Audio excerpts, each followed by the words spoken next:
All right, welcome to Money Chat Now. I am your host, Larry Steinhouse, and today is October 13th, 2021. Hey, just a reminder, if you like the show, hit the share button. Nah, forget it, even if you don't like the show. Just hit the share button. Do me a favor, if you're watching the show, hit the share button. I'm going to say it one more time. Hit the share button. Also, do me a favor and hit the like button so I know you like the show, because if you like the show, I'll continue to do it. If you don't, I'll just talk to myself and you guys can't listen anymore. So hit the like button, hit the share button. Also, you can comment live during the show on YouTube and Facebook and LinkedIn and Twitter. So make sure you do that as well. I may even be able to answer some of your questions. If you have a quick question or a quick comment, I may even highlight it on the show. Don't forget to subscribe to YouTube channel and like the Money Chat Now page on Facebook. Money Chat Now, of course, is brought to you by Investor Schooling. You can attend a complimentary class this Thursday, tomorrow night actually, by going to investorschooling.com. You will learn about real estate investing and stock options trading from those who do it every day. All right, on today's show, we're going to be talking about the market update. We're going to be talking about the fact that the Fed is tapering. We're going to be talking about the inflation report, J&J's booster, JP Morgan's earnings, Delta's earnings, and what these mean to you. And of course, we'll be getting into the wrap up, and I have a little special thing I want to talk about at the end too, which is kind of cool. Let's talk a little bit about the Dow, the S&P, and the NASDAQ today. What in the world? It was another bipolar day in the market today, as the Dow swung violently from down about 150 points to up about 100 points, and finished. It was actually a second ago. I actually looked at this a second ago, and it was up a quarter of a point, and now it's actually down half a point. So it really didn't do anything, which is kind of weird. The S&P actually finished up above 13 points, plus 13 points, and the NASDAQ up 105, but of course, my Apple stock went down, so, oh well, it is what it is. Let's talk a little bit about the Fed tapering. So, it's interesting because you can actually see the moment the Dow started coming back was as the bond market dropped on the news of the Fed tapering. So the bonds were up, hit about 1.7, and then dropped as low as, let's see where it is right now, actually 1.5. So it was actually interesting. You could actually watch it. If you actually want to take a look at the chart, you could actually take a look at the charts of the bond market, take a look at the chart of the Dow, and you'll actually see where the two of them converged or actually changed each other. It's all right. We can't show it right now. It's too complicated to bring it up. But let's talk a little bit about what's happening with the Fed. So unless you're completely financially illiterate, well, I guess you are if you're an American. Oop, did I say that out loud? I was just thinking that. Oop. You must know that the Federal Reserve has been infusing money into the economy at staggering rates. And this has caused interest rates to drop on the new normal of zero for a while. And obviously this is an unsustainable method of fixing the economic problems we face when the world shut down because of COVID government overreach. So what's happening is something that should have happened a while back or a long time ago. The Federal Reserve is going to cut back on the infusions of money. They are saying this can and will happen as early as November. A recent meeting of the Fed presidents has reached the conclusion that as a country we no longer need economic stimulus. I think that's certainly true. One of the stimuluses was the Fed buying bonds that was sold by the banks. These bonds would make the banks more stable, as well as give them more money to sell to their customers. When I say sell, I mean lend, of course, because they're actually lending to the customers. And if the banks can lend money at 0%, if they could borrow money at 0% and they can lend it at 3.5%, they make a great profit. This, by the way, is called arbitrage, and it's an amazing formula to make lenders lots of profit. By the way, not only is it a great way of making profit, but the word arbitrage just sounds so awesome. All right, everybody say it with me. 1, 2, 3. Arbitrage. Come on, one more time. Arbitrage. Isn't that a cool word? I like that word. Anyway, the Fed will be cutting back, and this cutback may slow or stop the imminent inflation hikes. And by the way, of course, inflation is caused by too many people having too much money and wanting products in short supply, like houses and cars. When the rates to buy these items on credit go up, the price of the items will stabilize or fall, except of course for student loans. These will never change, and unfortunately too many are ripped off by this. But hey, that's another story, and I'm not going to go there today. So let's talk about the inflation report. And U.S. inflation accelerated last month and remained at its highest rate in over a decade, with price increases from pandemic-related labor and material shortages rippling through the economy. Yes, folks, the government is crashing our supply chain and our access to goods, so the price of these goods will keep going up. Unless, of course, you could swim out to these ships that are in the bays full of all the goods that no one else could sell while they're there. I bet you we can make a lot of money swimming out to these ships and bringing the goods back. Anyway, the inflation numbers came in at 5.4%, according to the Labor Department. This is the highest number again in 10 years or more. The price of everything is going up. Cars, houses, food, gas, etc. are all being hiked, and this will put a strain on some people whose income isn't increasing as fast. Now, I have rental properties, and I will tell you that I'm a big fan of inflation because my properties go up in value, and of course my rents go up. So I just make more money. So if you guys want to continue to make me richer, go right ahead, government. I appreciate it, as always. But interesting that many incomes are rising, and the biggest joke is the $15 an hour advocates. Remember how they were pushing for $15 an hour minimum wage? Well, many restaurants and fast food places are wishing they could find people to work for that low rate. For all of you who are in the rating, who are in for the rate increase, and what you're living in now is what us entrepreneurs call trickle-down economics. You know, when an employer makes a lot of money but needs to hire people with limited skills to perform the selling and manufacture of those products, and has trouble finding people, so they need to pay them more. Yes, that's called trickle-down economics, people. So, you know, it is actually real. Anyway, trying to explain math and economics to someone who only cares about mean tweets and orange hair will probably always be difficult, so I won't even go there. Let's talk a little bit about J&J's booster shot. Clearly, the powers above, the owners of Moderna and Pfizer and their political friends are trying very hard to poo-poo J&J and their vaccine. J&J is the company with the one shot, and frankly, from what I've seen in friends, it's also the one with the least side effects, while the other big boys are two shots, and as they came to be effective in avoiding COVID. Today, a study came out that said Johnson & Johnson COVID-19 vaccine recipients are better off getting a booster shot from Pfizer or Moderna, and this was done by a highly anticipated study. A highly anticipated study? Really? Were you anticipating this study? I know I wasn't anticipating this study. Anyway, the study had volunteers that were divided into groups and received an extra shot of the original vaccine or a booster shot from a different company. All the combinations boosted antibody levels higher, though Pfizer's and Moderna's boosters appeared to work best. Ooh. People who received a booster dose of either the Moderna or Pfizer vaccines had a 4-fold increase in their antibody responses more often than those who received an extra dose of J&J, according to the study. So in other words, they didn't say, hey, these many less people didn't get COVID. They're saying that they had a higher antibody response. Anyway. By the way, the study was not peer-reviewed yet. What? What does that mean? It means that the Wall Street Journal and others can print this article and not be held to any facts.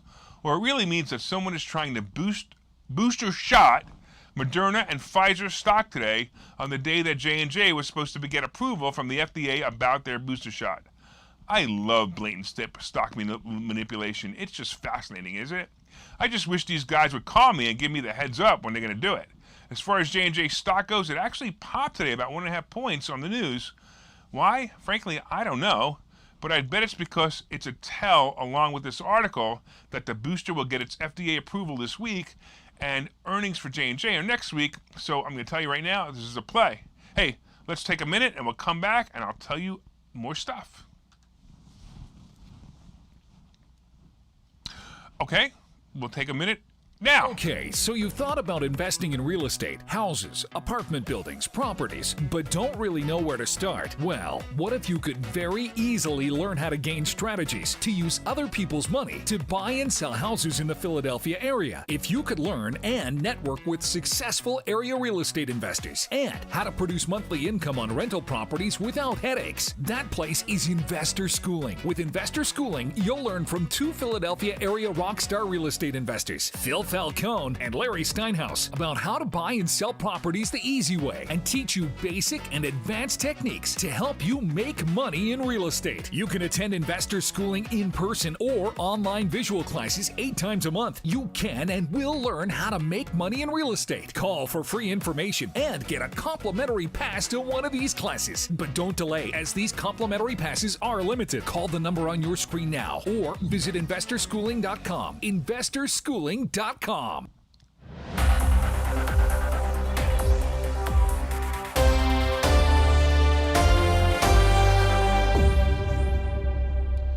right, welcome back to Money Chat Now. I am your host, Larry Steinhouse. Hey, if you're watching this show, hit the share button right now and share it on your screen. Also hit the like button. Let me know you like it. And of course, you can leave comments on the Facebook, on the YouTube, and on the Twitter channel and LinkedIn. Just leave comments. Let me know you watch the show. If you have something you want me to mention, I'll try to do it as well. Okay. We've also been discussing the Fed tapering and how the fact that they're not going to be infusing the market with money anymore. We talked about the inflation report, highest inflation in 10 years. We talked about the J&J booster and how, I don't know, how the other companies are saying that their booster is better than, your booster's better than mine, na na na na na na. I mean, whatever. Okay. We're going to be talking a little bit about some earnings. So let's talk about some earnings and what's going on in earnings, because that's important. And we need to know what's happening. So let's talk about JP Morgan's earnings. So first of all, here are the numbers. So JP Morgan did $3.75 per share versus $3 a share, which was the estimate that was surveyed.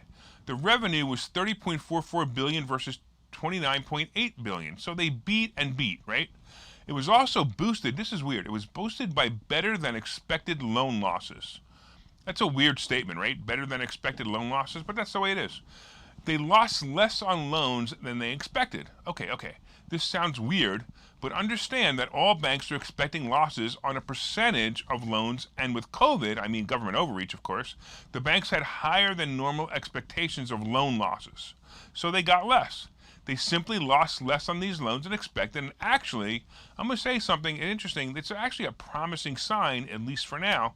You know, we all thought the housing market was going to crash, and there's going to be lots of foreclosures. I don't really see that, at least not yet. I see it in about 2 or 3 years. I don't see it right now, but not necessarily because of the COVID and government overreach, mostly because of the inflation and what's being caused. So it's kind of like a secondary problem. The stock, however, JP Morgan stock, didn't appreciate the expectations as much as the news did. The stock is actually down 2.5% and down about 10 points off its recent highs. More bank stock earnings will be tomorrow as Bank of America and Wells Fargo deliver their earnings report in the morning. I'm actually expecting the banks to do well. However, the stocks may just fall, just the way JP Morgan did, just in the decline in interest in the stock. And of course, the shiny object syndrome money managers go to, because they go to other stocks for profits as these approach earnings as well. Let's talk about Delta, because that's another head scratcher. Delta Airlines reported a quarterly profit and higher than expected revenue for the third quarter. So what did they do? They get a higher profit, they get a higher quarterly revenue, and some idiot, it's usually the CEO, says, but we're going to warn you that more expensive fuel will pressure its bottom line in late 2021 despite improving travel demand. Seriously? Really? That's what you're going to do? You're going to talk about fuel costs? Do you understand what's going to happen? You're going to raise your rates just like everybody else, and you're going to charge. You're going to make more money on the same cost of fuel. And in fact, if fuel goes down, you're only going to make more money. And if there's so much more travel and pent-up demand, and people like me who won't travel because of the moron in the White House's mask mandate, just wait till that all goes away. There will be much more people traveling, and they're not going to care anymore. At present time, we're expecting a modest loss in the fourth quarter, CEO Ed Bastian said on a quarterly call with analysts on Wednesday. Delta's third quarter profit of $1.2 billion, which was down 19% before COVID, right, 2019, and its second profit since the pandemic, but the first one without U.S. aid. So they're saying, hey, we finally made money again. Delta and other airlines had received billions of dollars in federal assistance to keep them afloat during the crisis.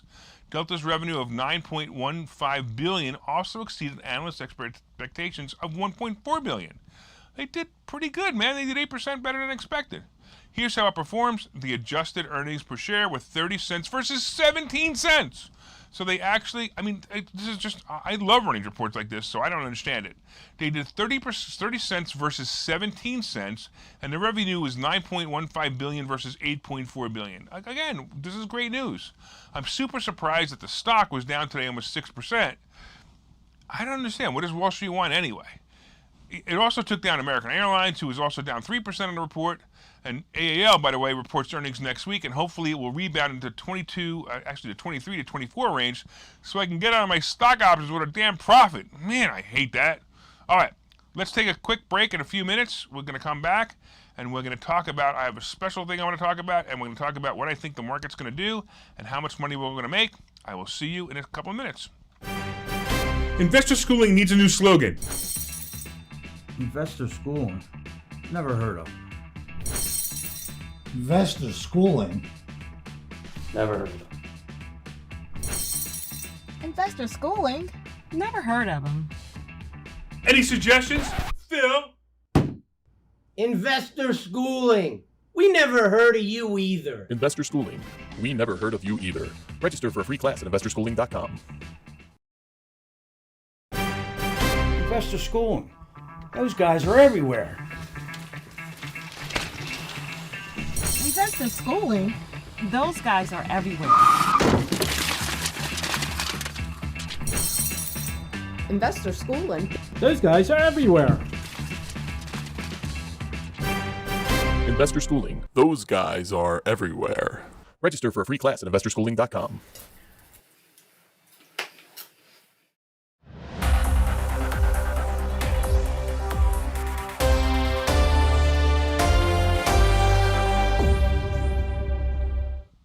Welcome back to Money Chat Now. I'm your host, Larry Steinhouse, and so far we have been discussing the market update. The market did nothing. It actually just kind of opened where it closed.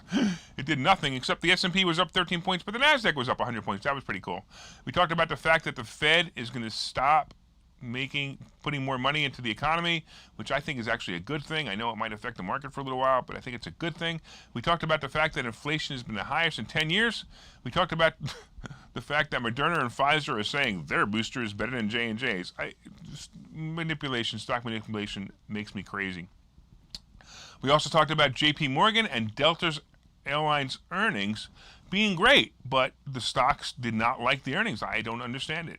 All right, I want to talk about something near and dear to me. I want to mention that Captain Kirk, William Shatner, got to go into space today with Jeff Bezos. That is so freaking cool that Captain Kirk got to go up into space. The actor, of course, William Shatner, said that the space flight was unbelievable. And check this out. This is just really funny that he would say this. And something that everybody in the world needs to do.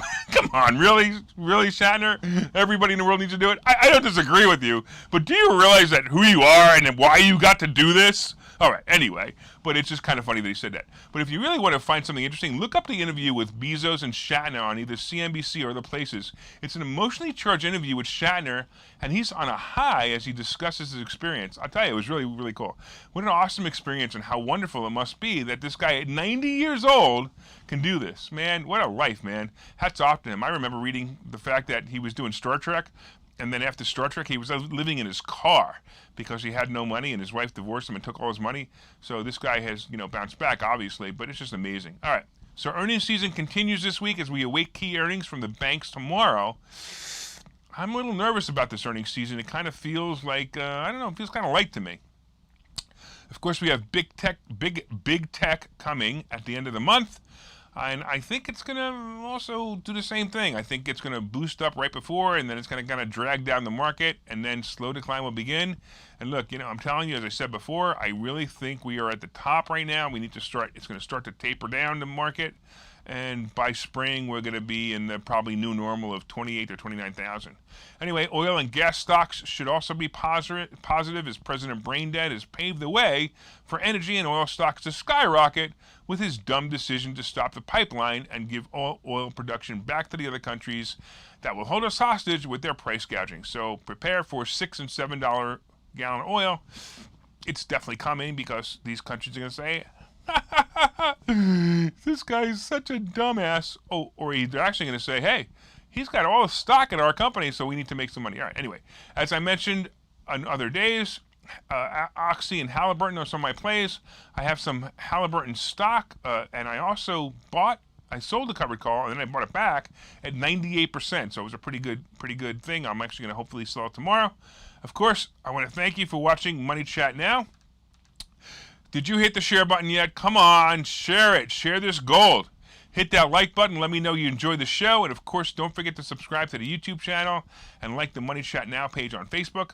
From time to time, I own some of the assets and options discussed in this show. The opinions discussed in this show are solely mine, and no one has asked me to discuss them. And I want to thank you for watching Money Chat Now. We look forward to your continued support. We will see you tomorrow and every day at 4:03 p.m. Take care, guys.